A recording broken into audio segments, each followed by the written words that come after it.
Uma das séries mais premiadas da história do Jornal Nacional foi esta dos repórteres Marcelo Canelas e Lúcio Alves. A proposta era apresentar aos brasileiros que se alimentam quem são os brasileiros que não têm o que comer e como os famintos podem ser ajudados.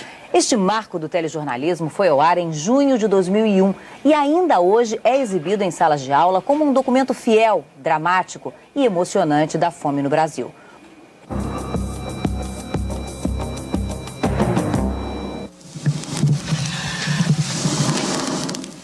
A gente tão desesperado de fome, não tem amor nada, não tem resistência para fazer coisa nenhuma, acredita? A gente não consegue explicar o que é a fome em si, né? Só mesmo quando as pessoas passam por ela, que é para poder sentir. Quando meu filho perdeu um pãozinho, uma rosquinha que é 10 centavos, porque eu não tenho dinheiro, vixe, aí que meu coração dói. Ó, o corpo chega a arrepiar. Uma tragédia a conta-gotas, dispersa, silenciosa, escondida nos rincões e nas periferias. Tão escondida que o Brasil que come não enxerga o Brasil faminto. E aí a fome vira só número, estatística, como se o número não trouxesse junto com ele dramas, histórias, nomes. O pão nosso de cada dia. Meu nome é Antonieta Luiz Alcântara Rodrigues. Eu perdi uma criança com 9 dias de nascida. Eu fiquei muito horrorizada. Meu nome é Maria Pereira dos Santos. Perdi uma criança com 7 dias de nascido. Os anjos, todos os anjos. É a crendice dos grotões. Bebê que morre vira querubim? Anjo não tem pecado, né? Tem pecado é nós, adultos. Cemitério só deles, cemitério de anjos. Do norte de Minas ao sertão do Nordeste existem centenas. Ainda assim, ninguém se conforma. Se passa bem ou se passa mal, comendo ou sem comer, mas acho que todas as mães queriam o seu filho ao lado delas. Na inversão do ciclo da vida, proeza é criança viva, bebê recém-enterrado é acontecimento banal. Não, porque tu sai pra cá e nós vimos. Vocês viram? Um caixãozinho? Não, é uma caixa de papelão. No Brasil, a cada 5 minutos morre uma criança, a maioria de doenças da fome. Cerca de 280 a 290 por dia, né, o que corresponderia, de acordo com o Unicef, a 2 Boeing 737 de crianças mortas por dia. Médico, voluntário em campanhas contra a desnutrição e obcecado pelos números, Flávio Valente pesquisou dados oficiais. Existem pelo menos 36 milhões de brasileiros que nunca sabem quando terão a próxima refeição. Nossa maior contradição. Nós temos aqui todas as condições técnicas para garantir a erradicação da fome. E uma enorme acomodação da sociedade, inclusive da classe média, nesse esquema de acreditar que isso é natural. A fome é uma coisa criada pelo ser humano, porque ninguém nasceu para morrer de fome. Povoado de Santa Úrsula, no sertão da Bahia. Tem um bocado de casa vazia aqui, né? É. Abandonada? Abandonado, porque aqui é muito pobre, não tem lá, os povos lá das casas vão embora. Aqui já teve muita gente, mas tanto povo para casa de seca e fome, se arrancar tudinho, quase tudo. Santa Úrsula virou cidade fantasma. Maria só ficou porque recebe pensão. Sirene também ficou. Apesar do salário atrasado, ele tem um compromisso moral. Tem que aumentar uns 2 quilos. E tá sendo difícil para eles aqui. Agente de saúde, ele tenta sozinho conter a mortalidade provocada pela fome. Meus meninos tudo fracos, sabe? E essa aqui ainda foi dos que nasceu mais fortinho um pouquinho, foi ela. Mas ela tem que ganhar um pouquinho mais de peso, né? Verdade, tem sim. Você sabe como é que você vai fazer para ela ganhar um pouquinho mais de peso? Sei não. Mas o que você acha que é para eu fazer? O que mais poderia fazer evangelista sem roça e sem emprego? O pai esforça. O salário que ele tem é os braços. Tirando madeira para ver se consigo vender para comprar o que eles se comer. 800 quilômetros ao sul, mais um povoado pobre no Vale do Jequitinhonha, Minas.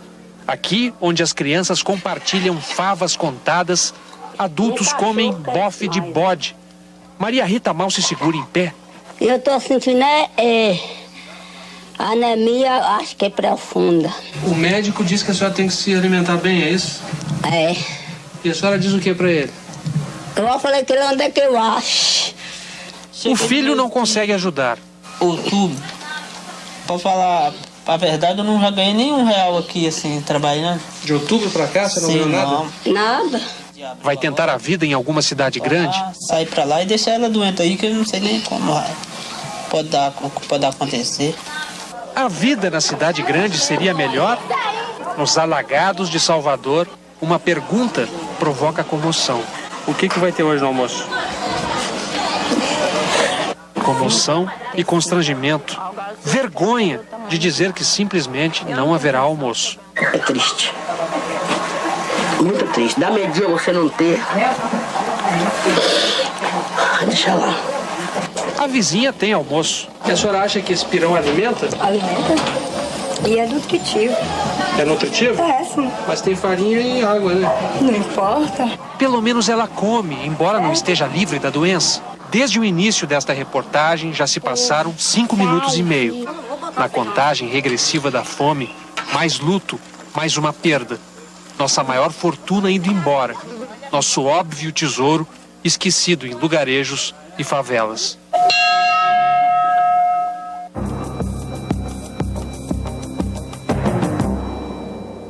Chegou a fome, chegou a carestia, chegou a guerra dos hastes, horror, chegou a sede, amor, sofrimento. Esse ano nem Padre Cícero deu jeito. Não tem um milho, não tem um feijão, não tem coisa nenhuma, né? Tá tudo durinho, né? Na terra do padroeiro informal do sertão, o lado mais perverso da fome. Mais do que a humilhação, mais ainda do que a dor provocada pelas chamadas doenças tradicionais, esse hospital psiquiátrico, o único da região do Cariri, no sul do Ceará, é a prova de que a fome pode ir além do mero sofrimento físico. Menino, vem pra dentro, olha a chuva lá na serra. Delírios e alucinações provocados pelas privações da vida. Um grande paciente chega nesse estágio com fome mesmo. A doença dele era fome. Você pegava assim, era só osso. Hoje no Brasil, isso é incontestável, né? A deficiência mental por desnutrição. Um psiquiatra da fome, o doutor Abagaro, se especializou em combater alguns tipos de distúrbios provocados pela deficiência de nutrientes. Uma vez ele acometido no surto psicótico, né? A fome, a desnutrição agrava. Doenças que podem começar cedo. No Instituto Materno Infantil do Recife, mulheres com histórias comuns. A senhora teve quantos filhos? 13 filhos. Quantos morreram? Morreram 9. Quando eu corro para ir para os hospitais, já não tem mais jeito. Já morre no caminho, dentro das ambulâncias. Um mesmo morreu nos meus braços.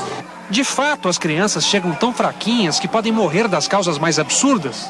Hipotermia, temperatura baixa. Quer dizer, ela pode morrer de frio. Pode morrer por temperatura baixa.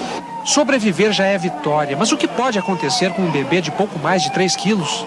Peso de um recém-nascido. De alguns dias. E ela já está com 5 meses. Ela já está com 5 meses e toda essa desnutrição tem uma repercussão no bem-estar do organismo. Formas discretas de deficiência de ferro já pode levar a um comprometimento do desenvolvimento mental. Médico com nome de profeta, o doutor Malaquias teme pelo que pode acontecer amanhã. Nós estamos praticamente diante de um aviso prévio da morte quando encontramos determinadas formas de desnutrição. Pesquisador de renome, especialista em nutrição, mais de 30 anos investigando as deficiências na alimentação do brasileiro. Pronto. Nós temos deficiência de iodo, deficiência de zinco, a deficiência de ácido fólico. Por que você está tão quietinha, tão paradinha? Te botaram de castigo, foi? É bater o olho para saber. A menina pode estar com deficiência de ferro, um mal que atinge até 47% das crianças, inclusive em estados ricos como São Paulo. A meu modo de ver, deveria se tornar obrigatória, ao invés de simplesmente facultativa, a adição de ferro aos alimentos. Antes fosse nosso único problema. Opa, deixa eu ver aí. Se a cabeça está crescendo para ser inteligente. A deficiência de vitamina A estaciona o crescimento de famílias inteiras. Essa estatura dela é muito baixa. Provavelmente não chega a 1,55 m. Nessa área daqui, nós temos cerca de qualquer coisa como 18% de crianças com déficit de estatura. Quando tem um atraso, esse atraso no crescimento estatural é praticamente irreversível. Então, a estatura praticamente conta toda a história nutricional da criança. Equipes da Universidade Federal de Pernambuco tentam mudar o curso dessa história, medindo, pesando, ensinando a amamentar. A recompensa é rápida, capaz de reanimar um velho médico em sua luta contra a fome. É assim que se faz. Assim que se faz.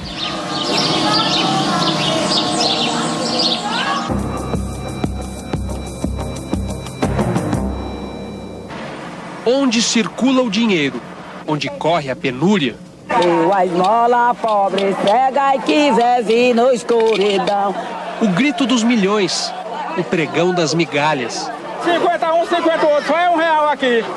O estado mais rico e o estado mais pobre. Diferentes em tudo, São Paulo e Piauí podem ser mais iguais do que se pensa. Esse terreno rico para nós aqui agora, mas cadê a condição do povo? O que acontece com o povo pobre em terra fértil, camponesa no Piauí, Maria compara gente e planta. Se uma tiver uma linda rosa na mão e eu não tiver água para botar nela, ela vai e murcha. E ela, depois dela murchar, o destino dela é secar e acabar, não é não?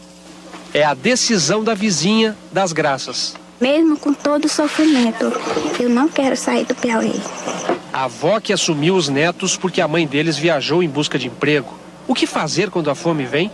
Pego a Bíblia, vou ler e aquilo passa. Nunca tive problema para criar meus filhos. O quando eu vejo meus netos sofridos. Então essa é a minha maior tristeza que eu carrego na vida. Será que a vida seria melhor longe daqui? É só uma esperança vaga e às vezes a única esperança, ir embora, deixar para trás a fome e o sertão. A fé religiosa num futuro melhor se transforma na decisão de ir para o sul. Quase sempre a terra prometida toma a direção de São Paulo. Eu achava que aqui era melhor para viver, né? Parque Grajaú, periferia de São Paulo. Rosa chegou há 40 anos, mas é como se estivesse no Piauí. A avó que assumiu os netos porque a mãe deles viajou em busca de emprego. A maior tristeza do mundo é a gente ver um filho ou um neto com fome e não ter para dar, né? Quando não tem, fica sem. Faz uma sopa. Já vi vendia, tem bujão de gás meu para poder criar meus filhos. Então é duro, né, para a mãe, né? Agora eu vejo meus netos na mesma caminhada, né? Não faço não, né? Decisão extremada tomou Dona Angelina. De tanto ver os netos com fome, os levou para o juiz de menores. A senhora está separada deles? Tô, mas tô feliz porque sei que eles estão bem, tá comendo, tá bebendo, estão dormindo tudo direitinho, que a gente sempre vai lá e vê o carinho do filho. Os netos de Angelina estão no abrigo, mas não há vagas para todas as crianças do bairro. O dia inteiro sem comer e olhar para casa dessas meninas não tem o que dá. Eu quero sair correndo. Eu quero sair correndo. Aí eu ligo meu som, eu fico ouvindo música, daí eu, sabe? A paulista Marli e a piauiense das Graças nem se conhecem. Em comum, a extrema pobreza e uma força tirada do afeto, inesperada e surpreendente. A alegria da vida mesmo é os obstáculos que a gente conta no dia a dia e vai superando. Eu posso não ter nada, mas eu tenho essas duas aqui, ó, que eu amo. Eu quero lutar ainda por elas.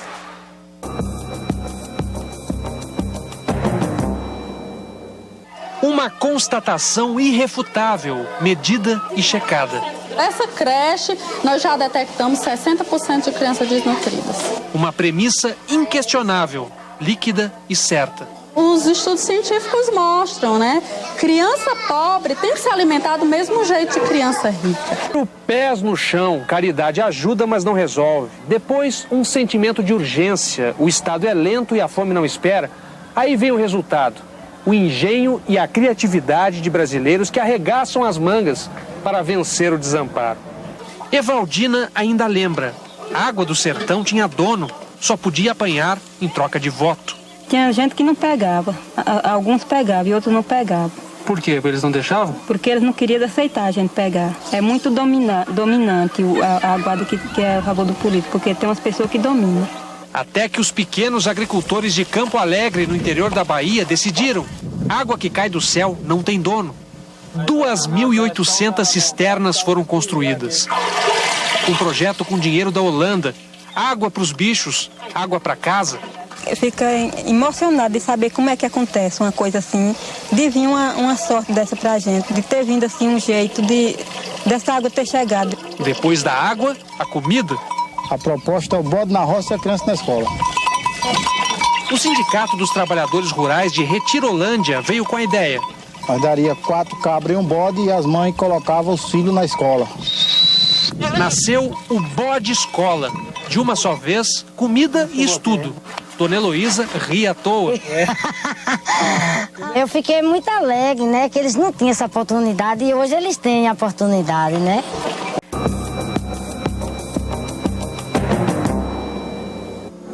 No Vale do Jequitinhonha, em Minas, crianças dividindo grãos. Cidades abandonadas na Bahia. As doenças da escassez em Pernambuco. A população faminta no Piauí. O choro da fome em Salvador ou na periferia de São Paulo. A tragédia onipresente tocou o país. Centenas de telespectadores ligaram para tentar ajudar. A agonia de você ver uma pessoa chorando e você não ter um pedacinho de pão ou alguma coisa para dar para aquela pessoa comer. Eu sou uma formiguinha nesse universo todo, mas eu acho que se nós unirmos forças, a gente pode estar ajudando esse pessoal, como não? Desde essa hora eu botei na minha cabeça que eu tenho que fazer alguma coisa para ajudar, porque senão não vou me sentir bem nunca mais. Cada pessoa com uma razão, uma imagem que despertou o desejo de ajudar. Aquele sorriso triste dela, porque foi um sorriso triste, me deixou com vergonha de mim mesma. Aquilo ali foi de desolação. Foi como se um tufão tivesse devastado a minha alma. O Estado que tem que criar as condições necessárias para a gente de ser capaz de se alimentar. Se a gente falar em gente, ainda são 1,5 milhão de crianças menores de 5 anos que sofrem de desnutrição no Brasil. Eu não acho que isso seja um número que a gente possa dizer que é pequeno. O médico Flávio Valente coordena 87 entidades que lutam contra a fome e se dedicam a superar um comportamento comum. A aceitação que existe por parte da sociedade de que crianças ainda morram de fome no nosso país e que isso seja considerado natural ou coisa de Deus. Todos nós somos responsáveis para mudar essa situação. Porque somente no momento em que a gente não aceitar mais isso, é que a gente vai ter a coragem de tomar as decisões políticas que são necessárias para tomar, para resolver o problema, que é fácil de resolver, não é tão difícil assim de resolver.